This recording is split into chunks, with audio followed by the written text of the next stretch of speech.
मनोबुद्ध्यहङ्कार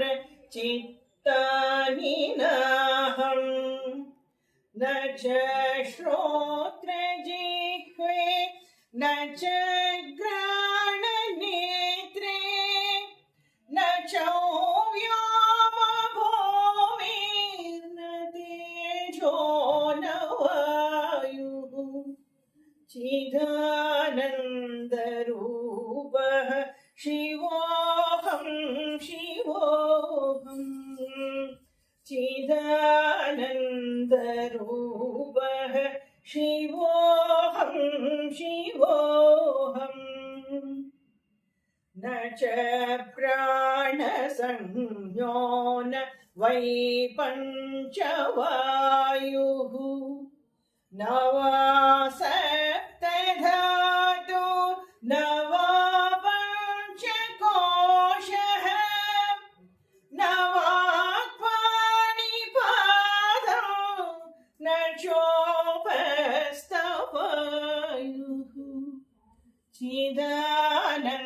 चिदानन्दरूप शिवोऽहं शिवोऽहम् चिदानन्दरूपः शिवोऽहं शिवोऽहम् न मे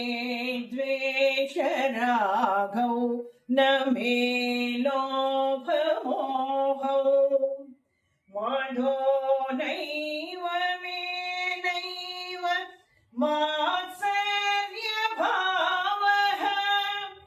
न धर्मो न चार्थो न कामो न मोक्षः चिदानन्दरूपः शिवोऽहं शिवोऽहम् चिदानन्दरूपः शिवोऽहं शिवोऽहम् न पुण्यं न पापं न सौख्यं न दुःखं न मन्त्रो न तीर्थं न वेदा न यज्ञः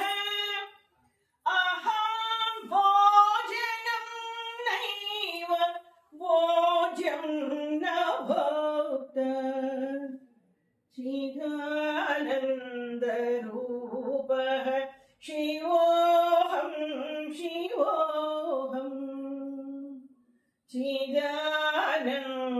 चिदानन्दरूपः शिवोऽहं शिवोऽहम् न मृत्युर्न शङ्का न मे जातिभेदः पिता नैव मे नैव माता न जन्मः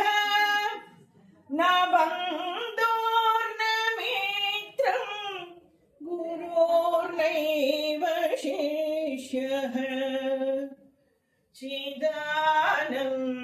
चिदानन्दरूपः शिवोऽहं शिवोऽहम् चिदानन्दरूपः शिवोऽहं शिवोऽहम् अहं निर्विकल्पो निराकाररूपो विभूत्वाच सर्वत्र सर्वेन्द्रियाणां न वासगतं नैव मुक्तिर्न मेयः चिदानन्दरूपः शिवोऽहं शिवोऽहम् चिदानन्दरूपः